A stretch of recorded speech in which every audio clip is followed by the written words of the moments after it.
Hello, welcome back to my channel. I'm JC and today's video is going to be a masterclass video. I put it on the community tab for you guys to vote, and you guys voted for Amy Tan's masterclass. I will admit, sadly, that I have not read any of her books. I've seen the Joy Luck Club, but I never read the book. And now after watching her masterclass, I kind of want to go back and read all of her stuff because she's amazing. And I got a lot out of this masterclass, mostly about journaling, which I don't usually do or even think about doing, but now I kind of really want to do after taking her class. So without further ado, this is Amy Tan Teaches Fiction, Memory, and Imagination. See you on the other side.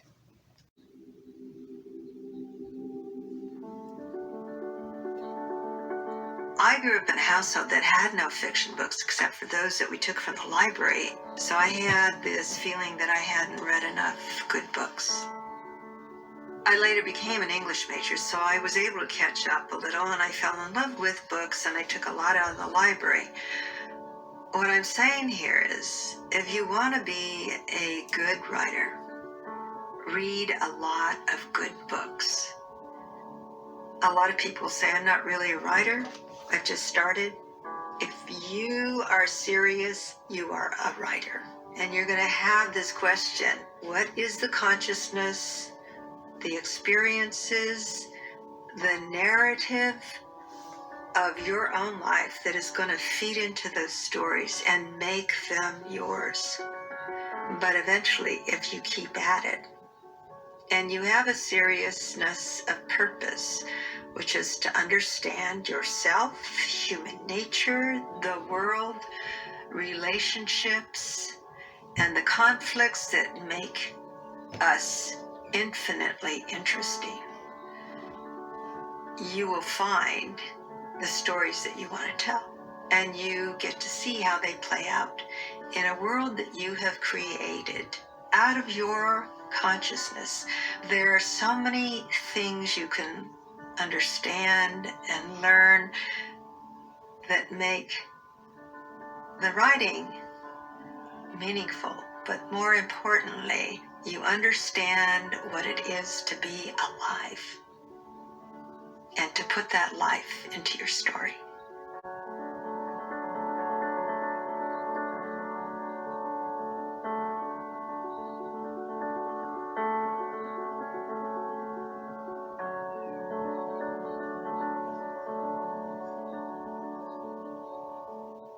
I started writing fiction at the age of 33, and that is because I was so unhappy with my life. I was a business writer, so I was good at writing, and I knew that. I was a very practical person, and I knew I would never give up my job and consign myself to poverty as I learned how to write. You have to be responsible and by understanding what reality is as a writer. And if you can say to yourself, I'm not going to make any money, I'm not going to have anything published for a while, but I am committed to learning this craft and what stories are and what I find interesting. You set yourself on that path. And when I knew I was on that path is that I wrote a story that took me by surprise. And I knew that it took me by surprise and it was meaningful because I started to cry. And I said to myself, I am going to do this the rest of my life. And I'm going to use my extra time to devote to fiction. And I had to do that. So I would write these stories. I went to a workshop. I signed up for a conference. I joined a writer's group. I started to get a story published in little magazines. That story led to something else, a reprint. And that reprint in 17 magazine led to an agent who helped me secure a book deal for my first novel, The Joy Luck Club.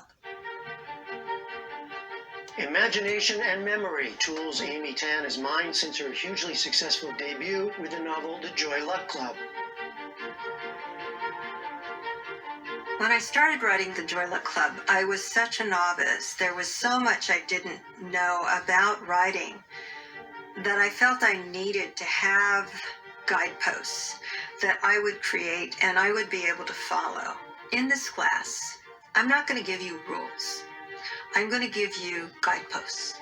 I'm going to give you examples of things that worked and also didn't work. I'm going to show you rejection letters, false starts, pages that needed to be thrown away, all the pain that we all have as writers that are necessary to become writers. I'm going to show you the tools you already have at your disposal, which is your own thoughts, your own memory, and your own form of imagination, which has to do with a combination of the things you already understand or want to understand. I'm going to show you journals, what goes into a journal and why it's valuable to observe everything. Not just one thing that relates to your story, but everything, because you never know where stories are going to come from. We're also going to look at why storytelling is so deeply meaningful, not only to you and your life, but to the larger world. Why do we need stories? Why do you need stories? Why do I write? Why do you write? I'm Amy Tan, and this is my masterclass.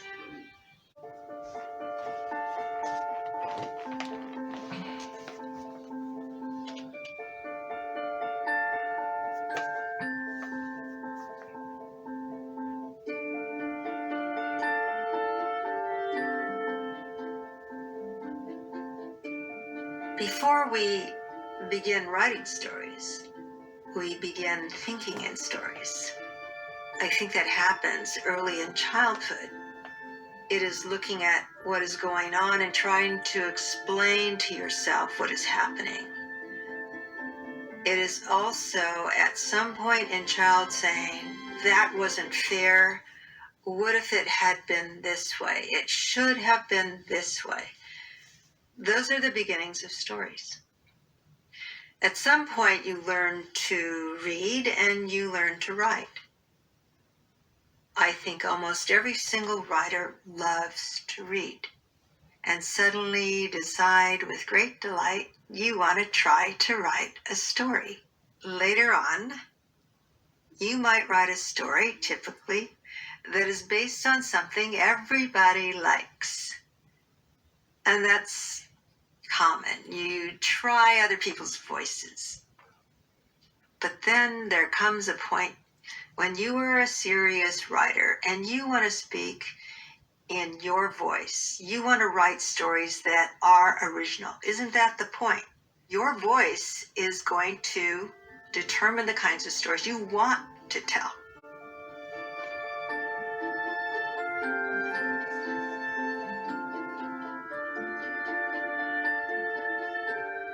When I first decided to be a writer, the two questions that mattered the most to me is what is voice and what is story, and which determines which. Did voice come first, or was it the story came first? And I realized after writing for a while that voice is basically your mind, your consciousness, everything that happened to you up until this point from your birth. It is the way that you think. And in terms of a story, it becomes the guide that you give the reader into the world you are going into. It is the things that you choose to observe, the things that you see as conflicted or contradictory. What is true to you as a writer? What makes you different and unique from every other writer? That is what's going to speak to somebody. It's going to speak to the editor, the publisher, the people who want a voice that is like no other voice out there.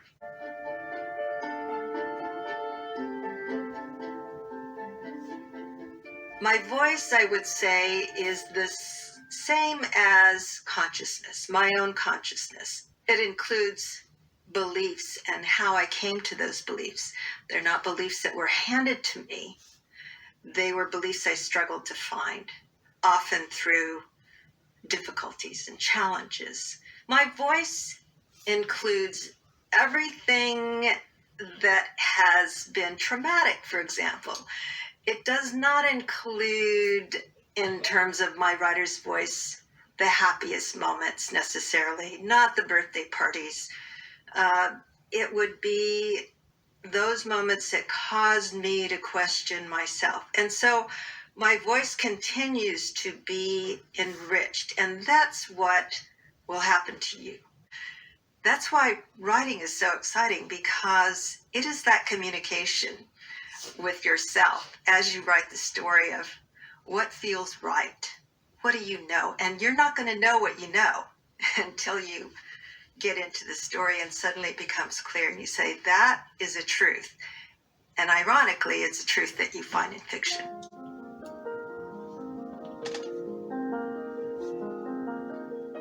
There's a particular saying that I think is very useful. It is by a Zen Buddhist named Shunryu Suzuki, and it's from a book called Beginner's Mind.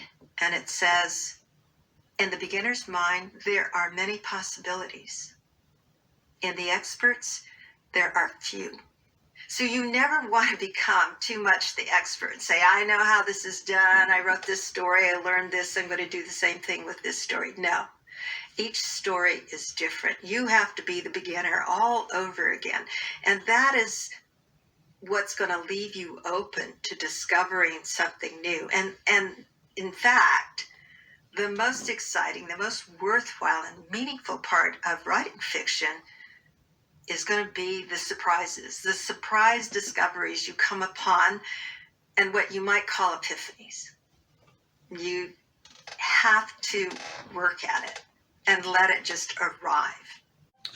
So, lesson number 1 is just the introduction of who Amy Tan is, and what she's going to be trying to instill throughout the class. Lesson number 2, she talks about finding your writing voice. She says we begin thinking in stories. In our childhood, the way we begin thinking is in stories. We tell ourselves stories, and we play the what if game. What if this happens? And what if that happened? And if this happens, well, what if that also happens? You know, that game. And in a way, that's creating stories for ourselves. She also talks about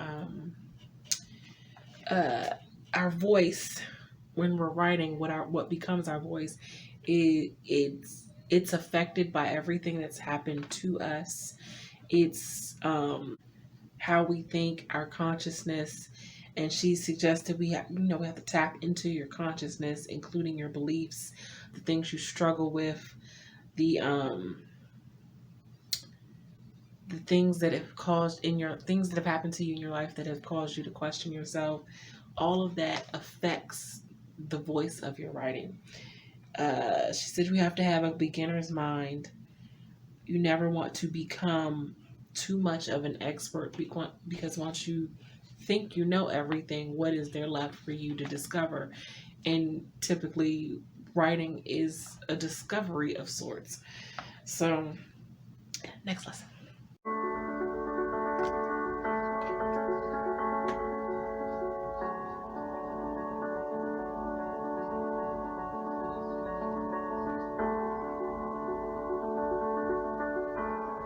There are many people who misunderstand what fiction is. They'll say fiction is a bunch of lies. And I would say fiction is actually one of the best ways for finding truth. The power of fiction is to find truth about what something really feels like. And a lot of it has to do with human nature. It's good to have discomfort when you're writing. Think of things and say, the easy way is to use the assumption of what people expect. That's not truth. That's idealism. But if you sort of talked about the really uncomfortable things a lot of people would never say out loud, they wish their mother wasn't their mother, and you write about that in a book, and somebody reads that, they say, oh my God, That's exactly what I felt. I've had so many people say to me, you were so brave to write what you wrote, to say those things, to admit those things. And what they're saying is that I was brave because they weren't brave enough to say them out loud. By your telling the truth, where something very deeply personal, very specific to you, your story, your voice, has crossed from the page into somebody else's hands, into their mind and in their heart, and it becomes their story.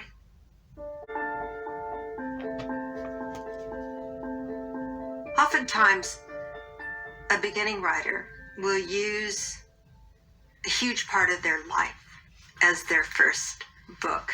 It's natural. You can use your emotional memories. You can use your past in a way as the tool of your trade.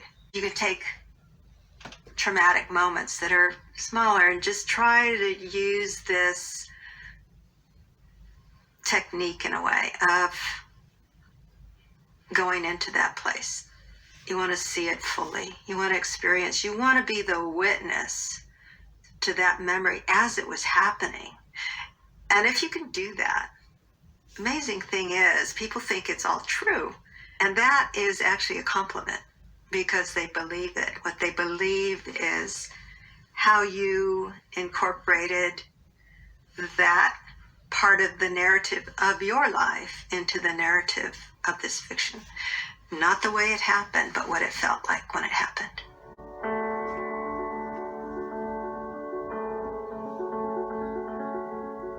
When you draw from emotional memories, keep in mind that memories are not static. They're like diamonds with many facets and degrees of clarity. My perspective differs from others who were there, as does my reason to remember. Those elements are part of what provide context for how you use memory. When you choose memories, think about context. Everything that went into that moment and the moment when you are looking back, bring as much into it, into your mind, not necessarily on the page, but into your mind when you're writing the story. When you think about context, you might actually keep a little notepad next to you and write down things that are part of the context in the form of questions and situations, so that you're not always writing out every single one, because you could end up with the story meandering everywhere, which is how life often is, but we don't want to see that in a book that has to be a certain number of pages in a person's lifetime to read.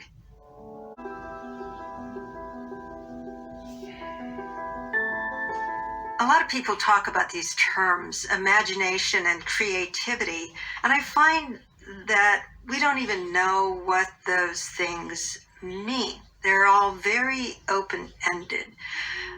And I think that imagination is very individual. So how do you know how your imagination works? And in part, you want to know that because you want to be able to use it. Creativity is actually something that is happening. And what you get as a result of creativity is this imaginative thing, whether it's an object or an image or an idea of how you do something. Everybody has both of these things, creativity and imagination. But here's how I see it, how it works for me, and this might work for you as well. It might make sense. Is that in our lives, we've had many, many experiences, and they are an accumulation of things, objects, a distillation that we take with us. And in fact, the more experiences we've had, the better. The more associations you have then, because of all this wealth of information, you will end up combining things and say, this is like this. This is like the moment that this happened. There's an overlap. And in that overlap is where the creativity happens. What you can do is see what things come together in daily life as you go about, and it'll say, that reminds me of, or that is like this. Those things can combine and allow you to move forward into a completely new way. That's why I think scientists are so good at creating new ideas, because they have to take what's out there and they have to say, well, what if we eliminate this, but put these two things together? So what I mean by creativity that leads to imagination, it's the association of two things that seem disparate, combining into a new thing that is very imaginative. If we do this and are conscious of it and practice it, it can become almost like a reflex as we're writing. You have to be aware of it. These things you can practice, but you cannot, at the point that you're writing, you can't force it. You want it to become natural. And so in the beginning, simply be aware. When it happens, say, aha, that's what this is. Write it down.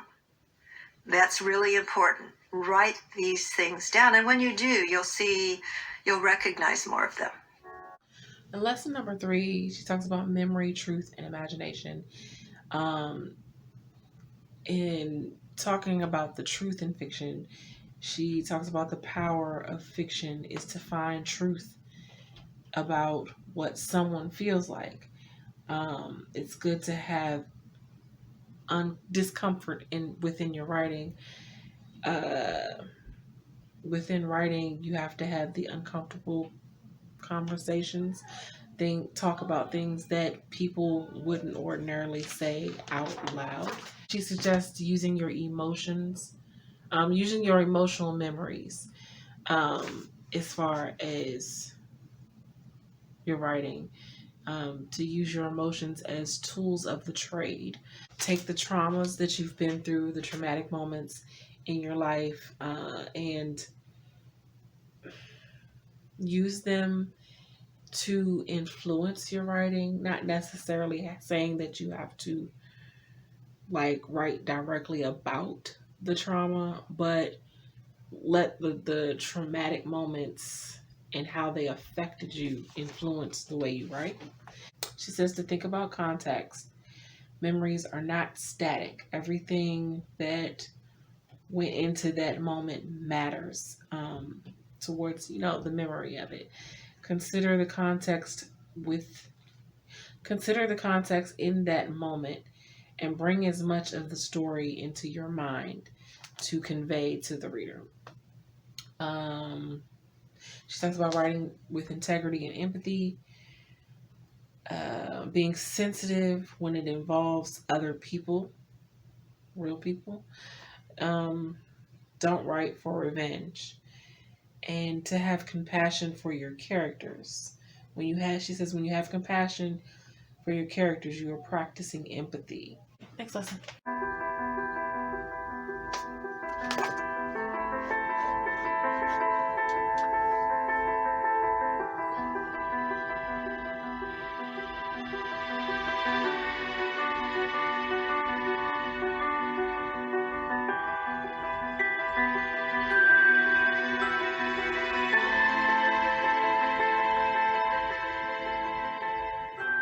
I love research.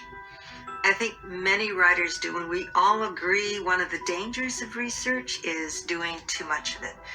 We're obsessed about the subjects that we write about, and that means that we are happy to go into sources of material and learn more about the periphery of information that we might need to know, including the facts. We have to get the facts right. But the danger is you can keep doing this ad nauseum.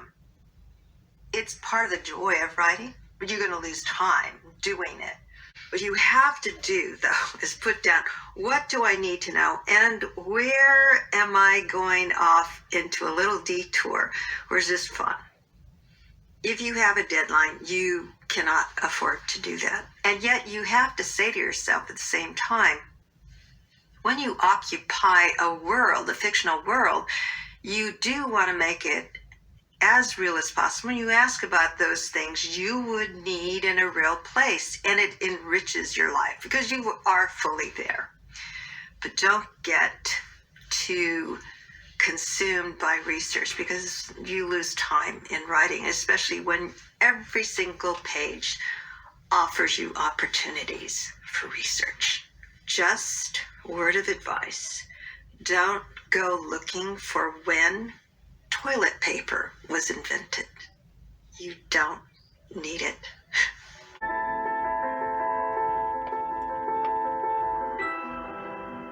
When I first started writing fiction, I thought, oh, my life is so boring. What could I write about? You don't have to have trauma in a big way in your life to be a writer. What you need to have is perspective. And you know you're a writer when from a very early age you were curious about things and you didn't accept what people told you. You were probably a little rebellious. You probably didn't believe everything that somebody told you. The most important part of this is that as you were going through your life, you asked a lot of questions. You made a lot of observations.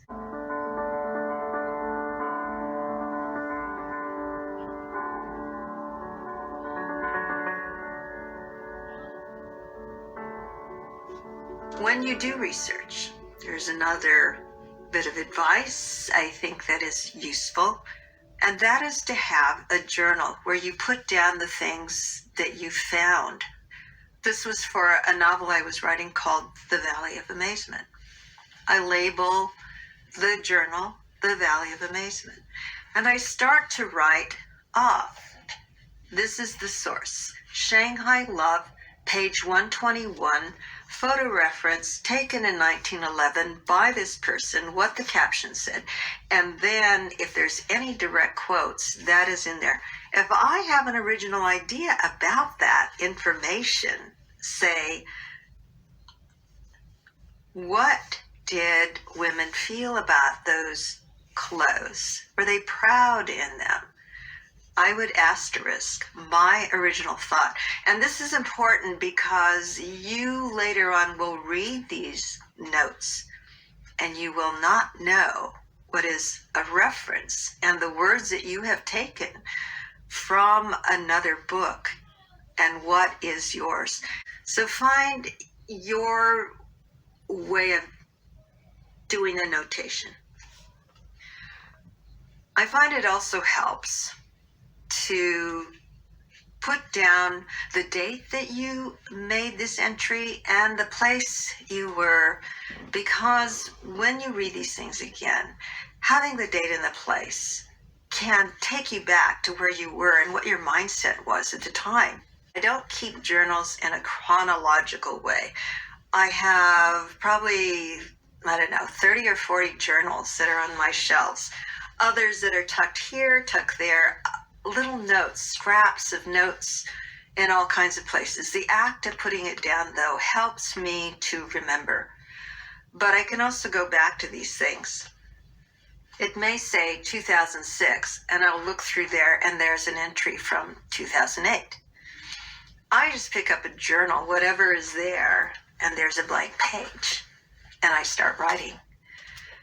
In a way, it reflects a little bit of the disorganization of my life, which I like. It's real. Thoughts go in and out, and I forget some of them, and they come in conjunction with other things that happened in the past.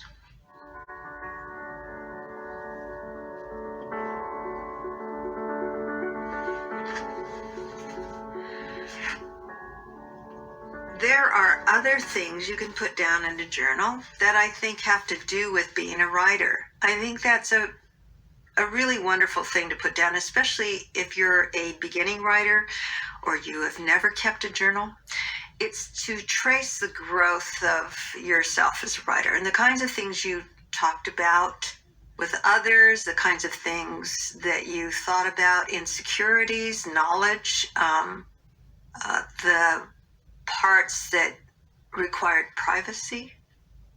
I do recommend that you give yourself permission to write down whatever you want and never show this to anyone, because it would make it a much more honest vessel for your thoughts.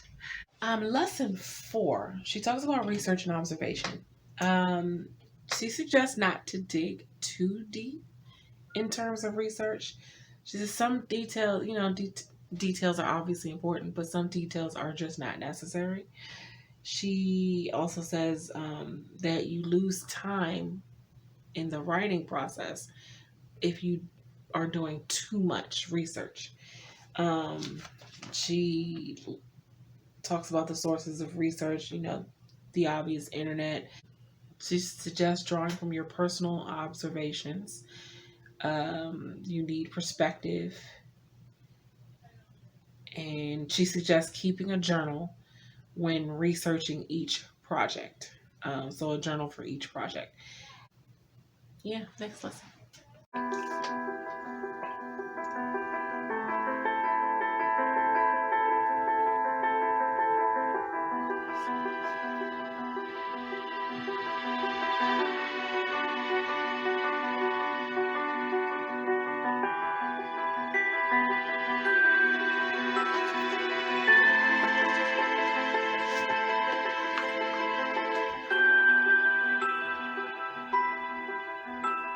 I still struggle with beginnings. I think everybody does.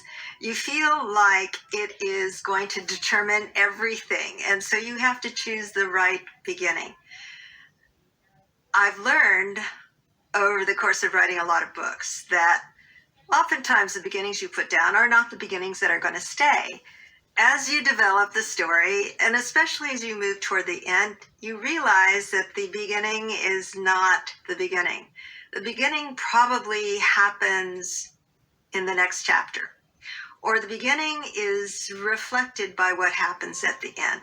What you should think about that will be helpful to your story later is try to anchor the story in a place, in a time, with a character in that first scene, and possibly with a sense of imbalance.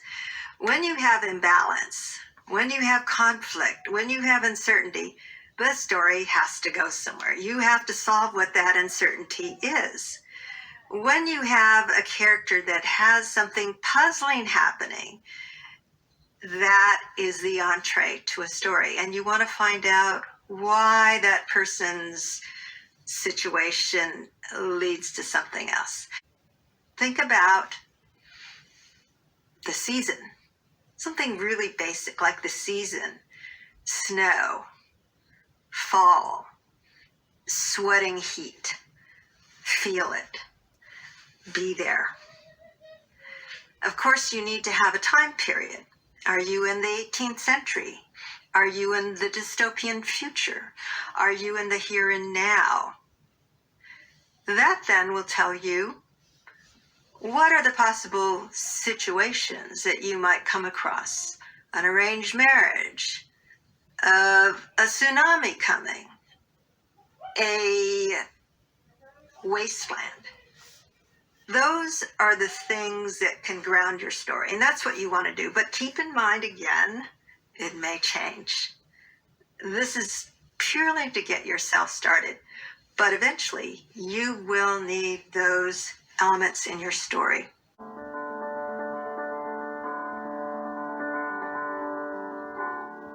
In the beginning, you will probably have to decide what the characters look like, what their names are. Be careful of things that carry so much cultural content that is popular, that you have already overlaid your story with assumptions the readers have. Now, if it's not necessary to your story, don't use them, because now you have excess you don't need, and the reader is going to be sweeping away these weeds to get to what you really mean. Why? It raises the question, why is that important? So for every detail, but don't sweat it in the beginning, later when you reread, with that eye, why is that particular detail important?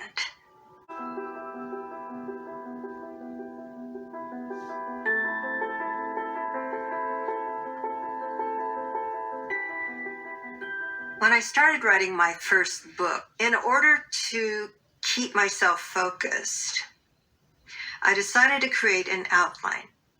Now, mind you, what I thought I was writing were a series of short stories. And in fact, that's what I think I did write. It was the reviewers who called it a novel with a very creative structure. That made it much easier for me to write individual short stories, but I knew that I wanted them to be connected somehow. So I created an outline, and I wrote just a paragraph for each of those chapters that would, in my mind, become this book. Well, my agent took that outline, I think it was maybe 2 pages, and she took it to New York to sell it as a book. And lo and behold, she got offers, and we took one of them. And I thought, oh my God, I have to follow this outline because that's what they bought. It wasn't a bad thing to do. It was very helpful because what I did over the next 3 or 4 months was follow that religiously. And I changed some things, and I got rid of some stories and put some others in. Very loosely put down ideas, random ideas that come to your head. They don't have to be complete descriptions like this. You don't have to have what the themes are. Just put down something like a remark made about envy. And you write this down, you've heard this, and you think, well, there's a story in there. And you just put that down. Sometimes these outlines help, sometimes they're too constricting. It depends on what kind of writer you are. If you're the kind of writer who's always obeyed rules, don't do it. If you're the kind of writer who is just really disorganized and freeform, maybe that would help you to keep you focused. So it really depends on many factors of what you're writing, short story, novel, what kind of story. If you depend on a lot of narrative, you might want to be a little more organized in what's happening and who's going to determine which way the story turns. Lesson number 5, beginning your story.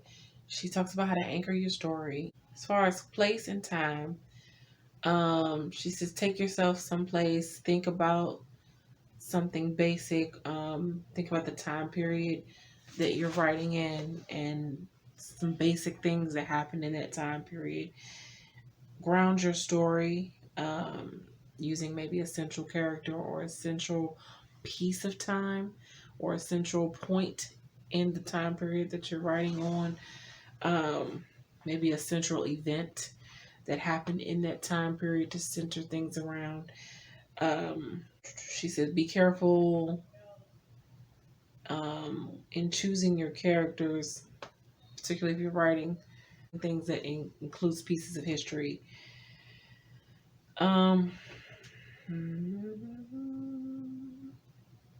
She says if it's not necessary for the story, don't use it. Anything that's unnecessary should not be in the story. And she did suggest to create a story outline. And yeah, next lesson.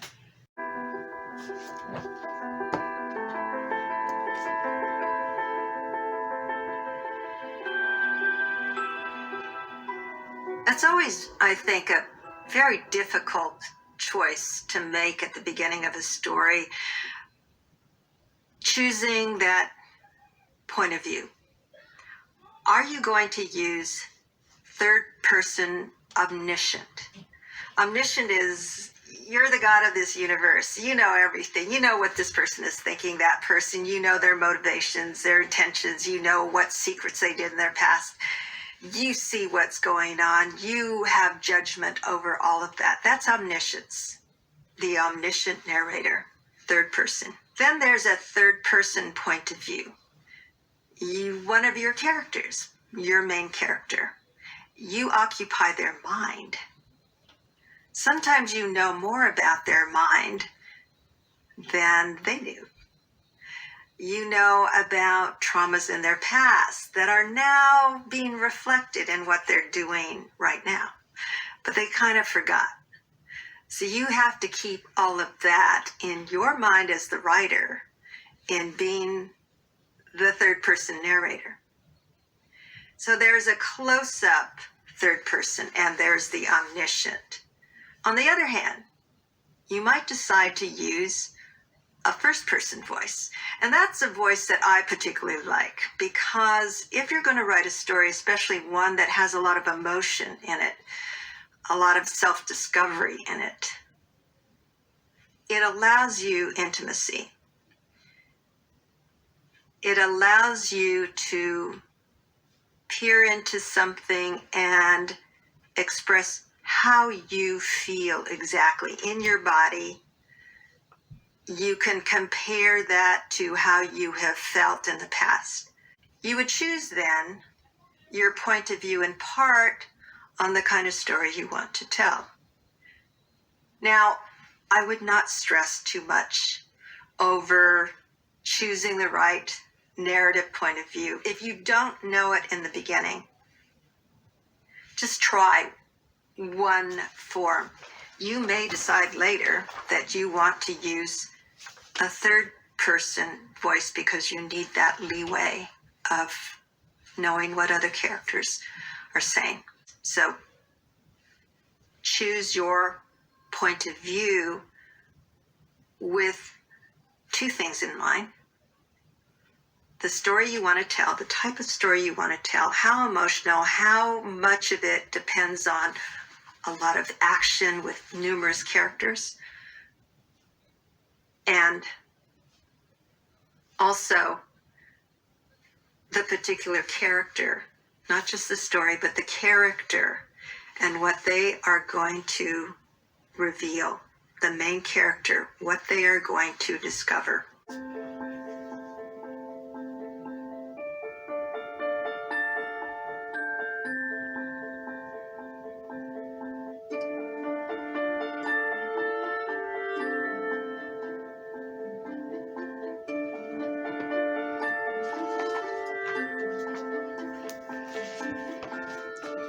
I've heard from a lot of readers who think I am a certain character in the Joy Luck Club. Oh, you must be June because you were a business writer.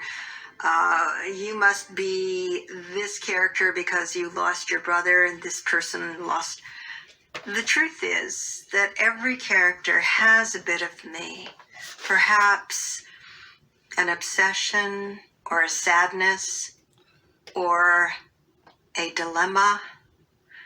It could be some kind of wistfulness or definitely a need to know, a rootedness in history. I am the character, but I'm not the character. I am the situation. I am the narrative, but I'm not. This never happened to me. I had a sense of urgency to write that book, The Joy Luck Club, the various stories, because like the characters, I had a gulf between my mother and me, and I wrote it in her voice because I wanted to hear what her intention was in telling me things all my life. I needed to write that book because I thought something about me came from her. So that was my urgency. And to explore that fully, I needed a lot of characters. I could make it fictional. I could make the situations fictional.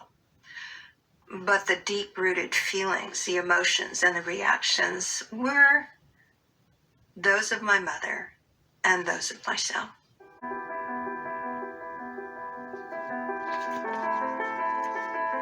The character absolutely has to be likable. And that is a challenge for me in the beginning, because when you create a complex character, you don't want them to be too good.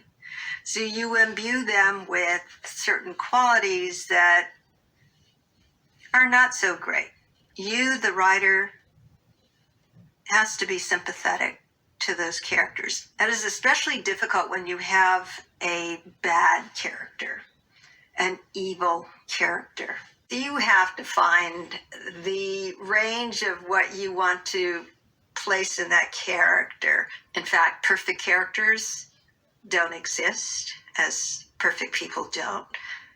And if you have perfect characters, or you have perfectly horrible characters, they're not real.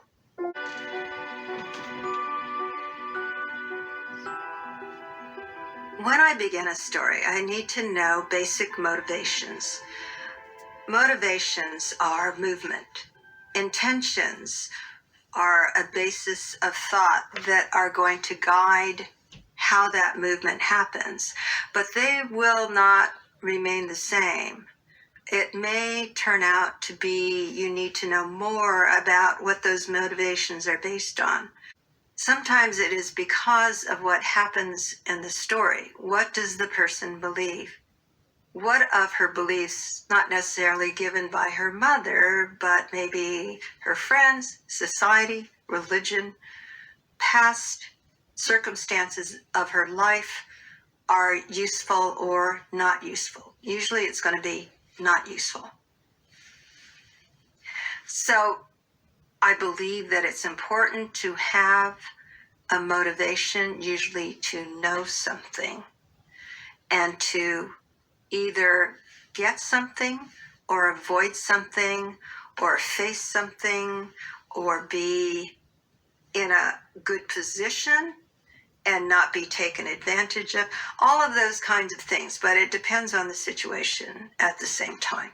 Lesson number 7, she talks about character development, and she talks about developing characters from personal experiences.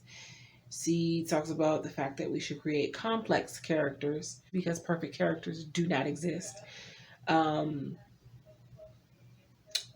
She suggests putting, a little bit of personal truth into each character, and to explore your character's motivations, and to do exercises in character study, like interviewing your characters or character profiles, things like that, just to get to better know your characters, to develop them better, because the more you know about your characters, the more you can convey your characters to the readers. Next lesson.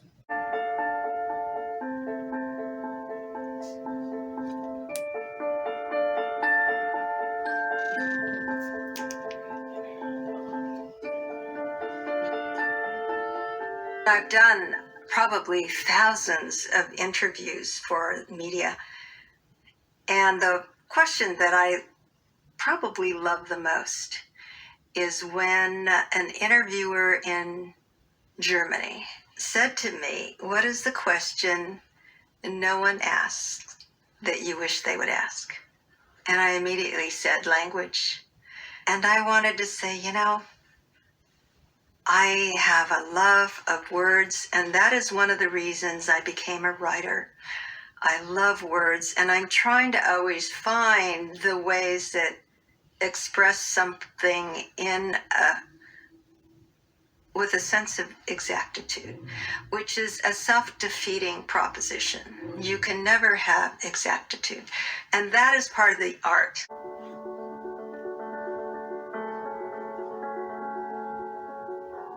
Here's the generalization about dialogue. It should work in multiple ways. And what I mean by that is that it is going to inform more about the character or the situation.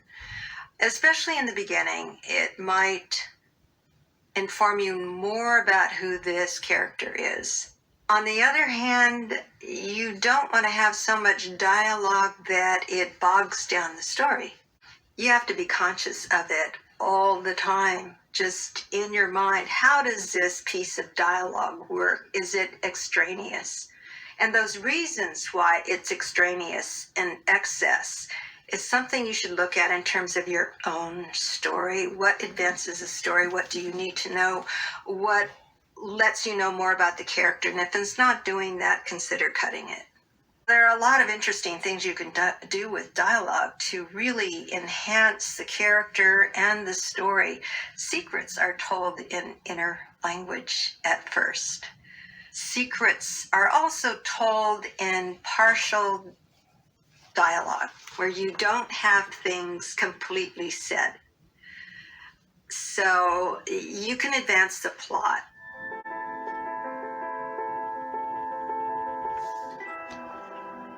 If you are writing for the first time, don't get hung up on the perfection of your writing, the beauty of your writing. If things come naturally, you get to include them, and you can be happy that you found these words to express what you want to say, but don't get hung up on them.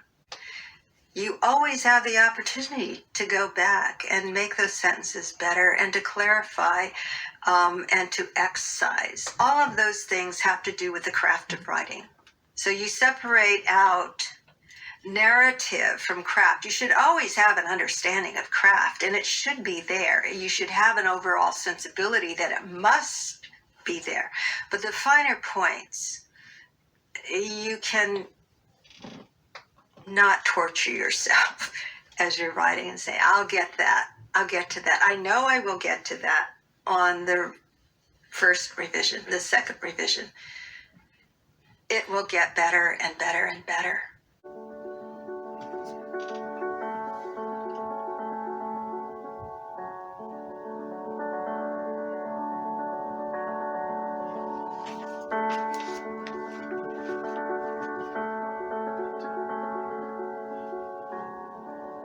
No book is ever perfect.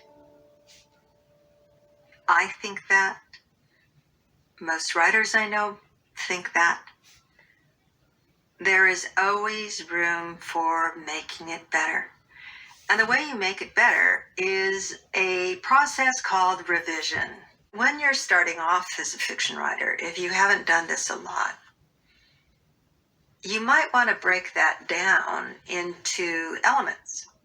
So, for example, look at some basic things like, what have you left out? Where do you have redundancies? Where is there confusion? We're talking about structure. We're talking about the flow of things. We can also look at whether this feels real. That's a question that often comes up with love scenes. Have you romanticized it too much? Have you used cliches? Really have to look at love scenes carefully because they're done so often, and you want to make sure you haven't fallen into some trap. What you should definitely do to catch what is false and where flabby language might be is to read your manuscript aloud. Read, say, 10 pages at a time. Or more painfully, have somebody else read it and watch where they stumble. Oftentimes where they stumble is, or where you stumble, is a very good hint of language that is not working. I think that part of revision is to let down your guard and to remember that these things about your book, your manuscript, that are imperfect is not a rejection of who you are. You may feel that because you say, they're my thoughts, they're out of my imagination, it's the way I see things. It is so easy to take this criticism as a personal criticism. Try to find some separation in your manuscript and you. It has to be personal when you're writing. It has to mean something. But when it comes to craft, that's different. And just keep that in mind.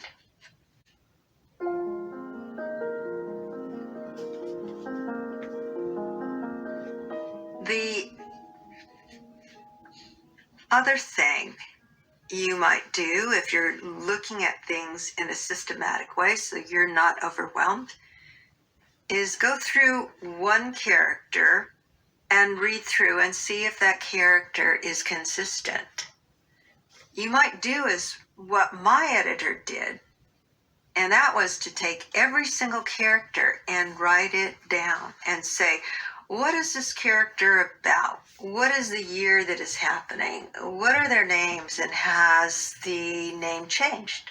Go through and look at characters and see whether they have changed in a natural way. You probably don't want a character who is static.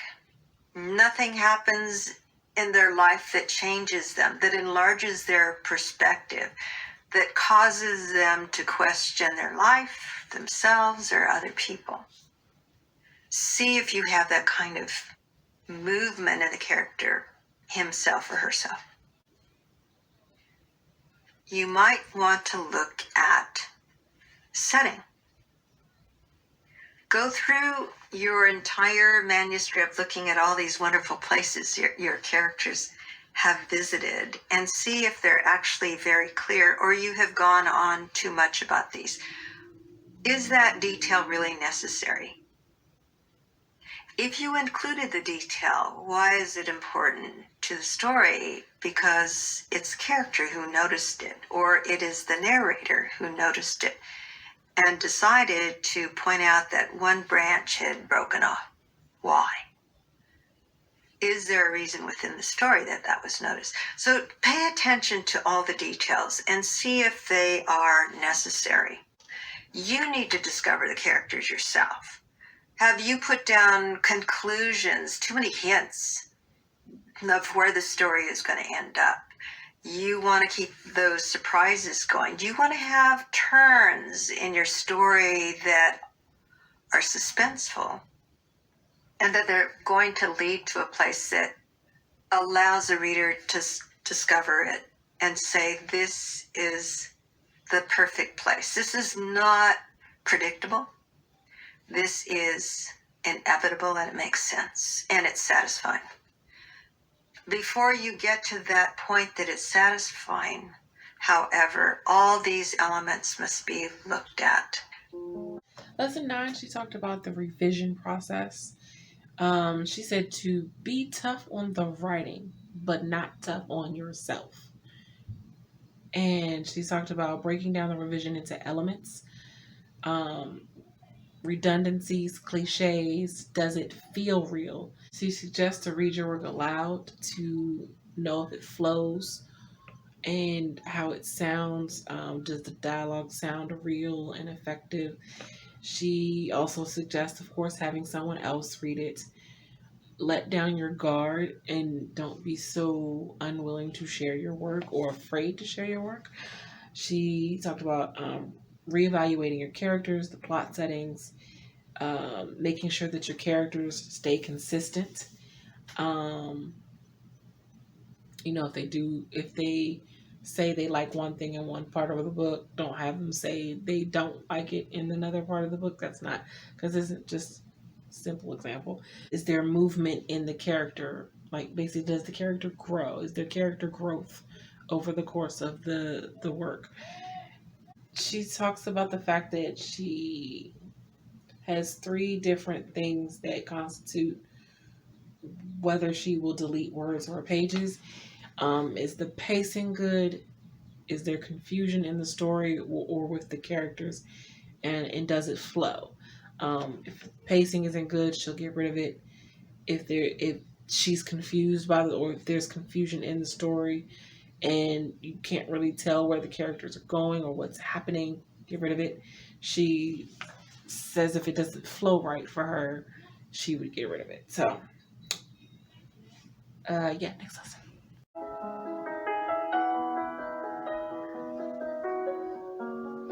Here's a universal truth about writers. When you get writer's block, you think, I don't have what it takes. This other writer, they just barrel through page 1 to 300. They're just writing away. And if you're a true writer, it just happens that way from start to finish. They never have to throw away pages. They never have to be blocked and not know where they're going. That's not true. I don't know of anybody it has never happened to. If you want to go to hear interesting conversations. Go to a party with a bunch of writers and ask them about writer's block. Everybody has it. Let me assure you, I've had writer's block hundreds, thousands of times, so you're not alone.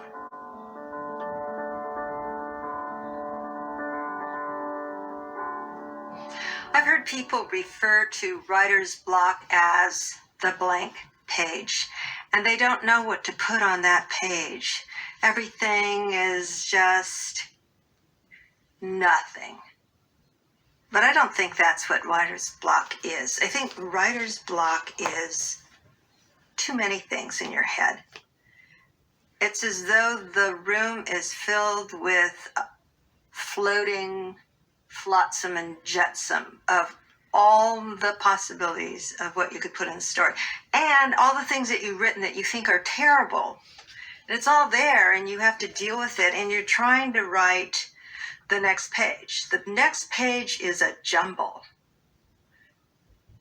And so what you need to do is get rid of the jumble.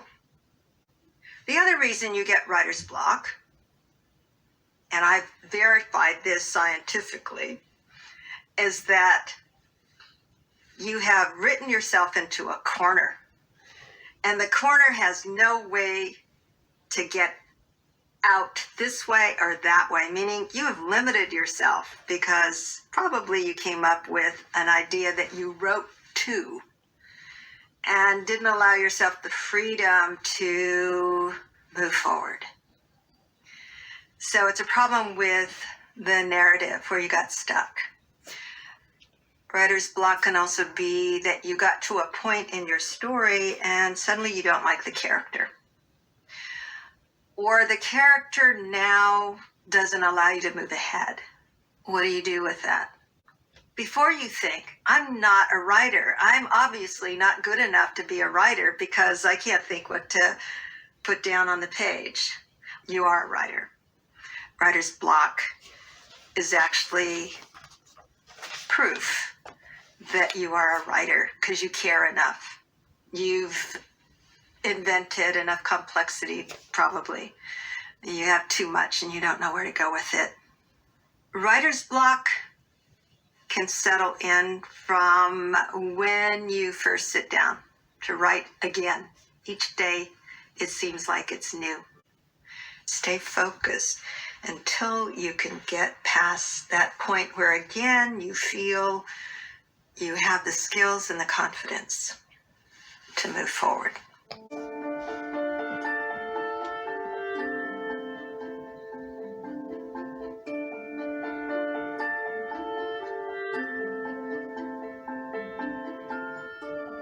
You find yourself moving toward the end.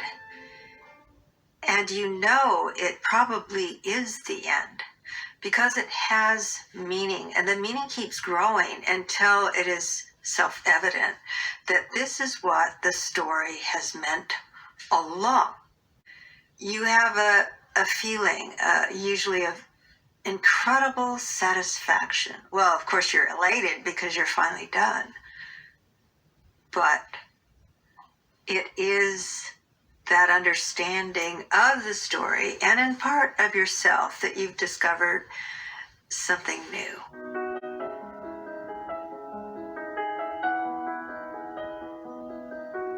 Most endings in novels, in fact, in some of the greatest novels, the ones that have won the prizes, you'll find that the endings are really more about new beginnings.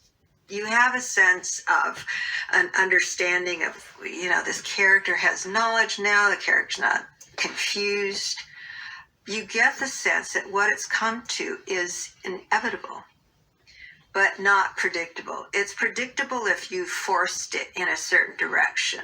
I think it's important to understand that these transformations, these transitions, are not the end.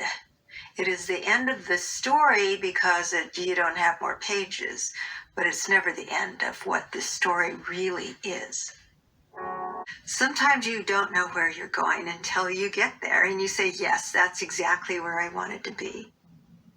You are the one who's going to discover what the right story is. The story at the end, though, must make you feel satisfied. You close the page, you don't have these huge open questions. The reader shouldn't have a huge open question because that'll make them mad.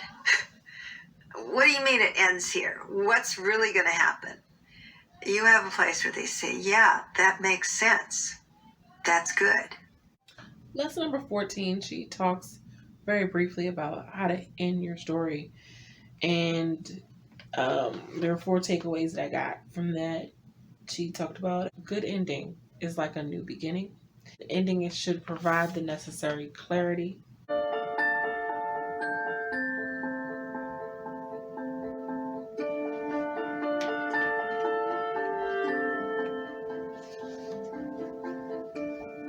I would say to a beginning writer, enjoy your naivete, your innocence about story writing, because you are now so open, you can do anything. There might be mistakes there, but you don't have self-consciousness. You're free to write.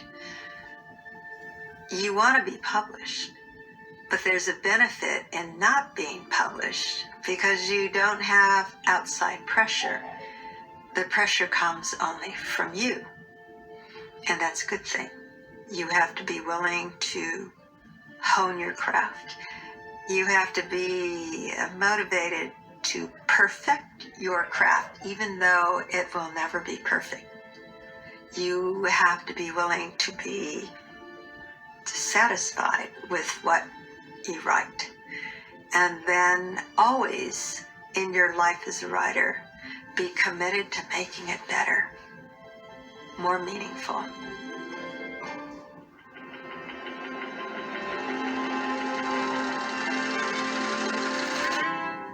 So there you have it, my masterclass experience with Amy Tan.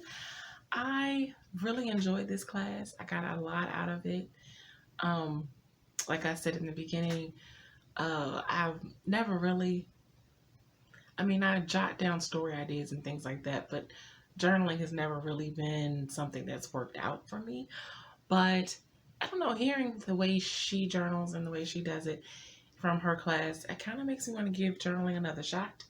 And I really want to go read her books now. And I hope that if you have the chance to take masterclass or to get a masterclass subscription or guest pass, that you will take the opportunity to take her class because it's a really great class. And that's going to be it for this video. If you like what you see and you want to see more videos from me, make sure that you hit the like and subscribe button. I post videos on Mondays and Thursdays. I live stream on Wednesdays from 7 to 9 p.m. Eastern Standard Time. Make sure you stay on the lookout on my community tab for when I post the next poll for which masterclass I should do next. As per usual, if you would like to support me in any of my creative endeavors, such as my blog site, my online magazine, my online store, or my Ko-fi page, all of those things can be found in the description box below. And until next time, have a blessed day. Bye.